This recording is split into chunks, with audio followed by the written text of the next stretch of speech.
Rewarding careers, experiences of a lifetime. Explore Travel PT at aureusmedical.com. AUREUSmedical.com.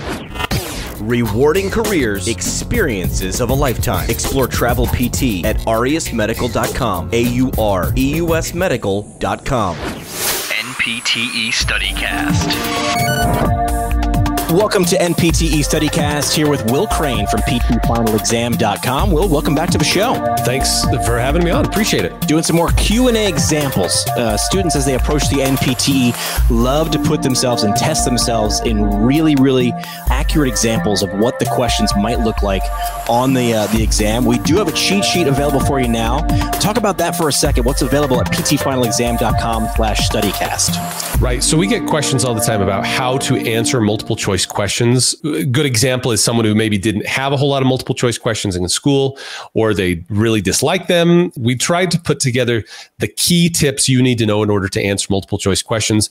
Generally, following these tips, it'll help you eliminate several of the answer options, which increases your odds of answering the questions correctly and thereby getting the best score possible on the NPTE. And that's what students want to hear. Increase those odds, right? That's also right. 10% off. Students love to hear things like that. So PTFinalExam.com/StudyCast. 10% off all of the different types of courses that Will offers at his website, as well as that cheat sheet for free. With that being said, let's get into another example. Today's question. A patient is being examined by a physical therapist for low back pain following a lifting injury that occurred 7 days ago. All of the following findings are strongly predictive of disc herniation, except...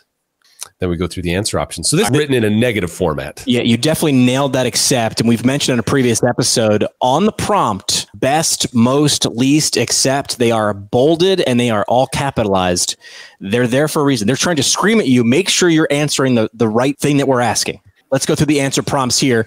So number 1, positive crossover straight leg raise. Answer choice 2, prone instability test. Answer choice 3, severely limited straight leg raise. And answer choice number 4, severely restricted and painful trunk movements. After hearing the prompt and the answer choices, where do we want students to go? All right, so we're just going to go sequentially down the list. I don't want to jump too far ahead, but if you look at options 3 and 4, severely, most of the time when you see qualifiers like that, that should be very strongly predictive of something, right? And so those ones, and again, I guess backing up even further, this question is phrased in the negative format, meaning all of the following are strongly predictive, except which one? And by creating, or by putting it in that, with that wording, it allows them to test more material in a faster manner. And so you can see why they would choose to do that, but it's really frustrating if you forget to read the except. So going through each of the items, positive crossover straight leg test, that is one of the predictors of a herniated disc. Number 2, prone instability test. This is the incorrect answer. So it is not indicative or predictive of a disc herniation. It is indicative of instability of the lumbar spine. So the prone instability test, that's performed with the patient prone over a plinth while the examiner places pressure over the symptomatic spinous process. And while the patient raises their feet off the floor, so they're prone over plinth, while the patient raises their feet off the floor, if there's a reduction of symptoms with pressure from the therapist, that indicates that they have instability, lumbar instability, not disc herniation. So then number 3, severely limited straight leg raise. This is a sign of a herniated disc, herniated lumbar disc. And number 4, severely restricted and painful trunk movements. Again, indicative of a disc herniation. So you're really highlighting a couple words there, which were except in the question prompt, as well as severely, which led off 2 of the possible answer choices. Just highlighting what those things could potentially mean if this comes up on the NPTE. Right. Another thing, again, so in some of the other questions we've talked about, sometimes if you're faced with a question where you truly don't know, you look at it and you're like, I can't remember. I remember that in Dutton, there was something that said about predictors of disc herniation, but I absolutely cannot remember it.